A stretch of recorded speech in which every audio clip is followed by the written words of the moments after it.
Hi friends, welcome back to my channel. Please subscribe my channel and press the bell icon for more videos. Friends, ఈ రోజు ఈ వీడియోలో చాలా simple గా quick గా తయారు చేసుకునే క్యారెట్ హల్వా ఎలా తయారు చేయాలో చూపిస్తాను. ముందుగా ఈ క్యారెట్ హల్వా తయారు చేసుకోవడానికి కావాల్సిన పదార్థాలు ఇప్పుడు చూద్దాం. క్యారెట్, పాలు, షుగర్, జీడిపప్పు, బాదం పప్పు, పిస్తా పప్పు మరియు నెయ్యి. ఇలా ఈ పదార్థాలన్నీ సిద్ధం చేసుకున్న తర్వాత ముందుగా స్టవ్ వెలిగించుకొని కడాయి పెట్టి అందులో 3 స్పూన్స్ దాకా నెయ్యి యాడ్ చేసుకోవాలి.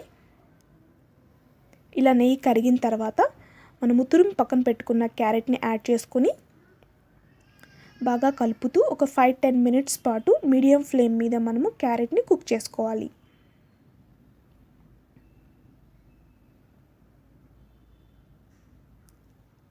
చూసారుగా ఇలా వీడియోలో చూపిస్తున్నట్టుగా మధ్యలో క్యారెట్ని తిప్పుకుంటూ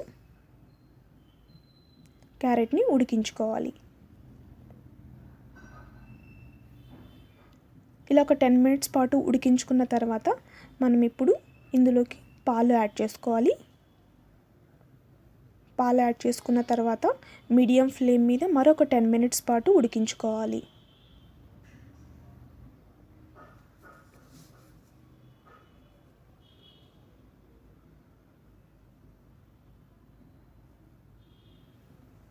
చూసారుగా ఇప్పుడు ఆల్మోస్ట్ 80% ఉడికిపోయింది. ఇందులో ఇప్పుడు మనము షుగర్ యాడ్ చేసుకోవాలి. షుగర్ యాడ్ చేసుకొని లో ఫ్లేమ్ మీద మరొక 10 మినిట్స్ పాటు క్యారెట్ అంతా షుగర్ అంతా కలిసే విధంగా కలుపుకోవాలి.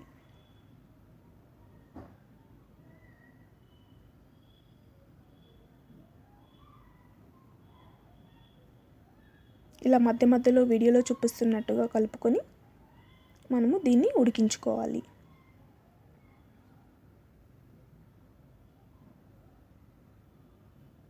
ఈ షుగర్ మొత్తం మెల్ట్ అయ్యే విధంగా కలుపుకోవాలి.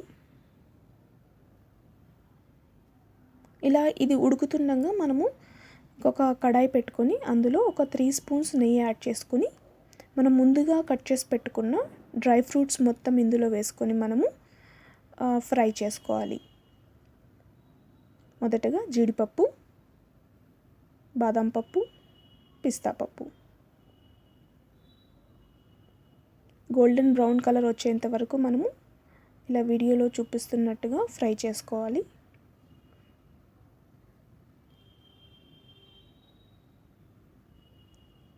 ఇలా ఫ్రై చేసుకున్న తర్వాత ఈ మిశ్రమం మొత్తం మనము క్యారెట్ హల్వాతో మిక్స్ చేయాలి.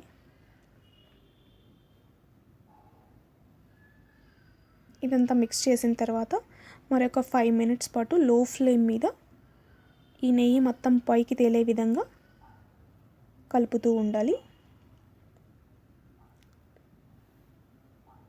చూసారా ఎంతో సింపుల్గా క్విక్గా తయారు చేసుకునే క్యారెట్ హల్వా రెడీ అవుతుంది.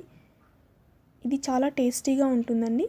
దీన్ని మీరు ఒక 1 డే ఫ్రిడ్జ్లో పెట్టి తిన్నారంటే ఇంకా చాలా టేస్టీగా ఉంటుంది.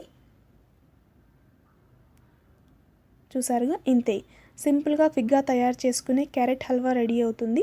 ఈ వీడియో మీకు నచ్చినట్టయితే మీ ఫ్రెండ్స్కి, ఫ్యామిలీ మెంబర్స్కి షేర్ చేయండి. లైక్ చేసి, షేర్ చేసి, సబ్స్క్రైబ్ చేయడం మర్చిపోవద్దు. Thank you.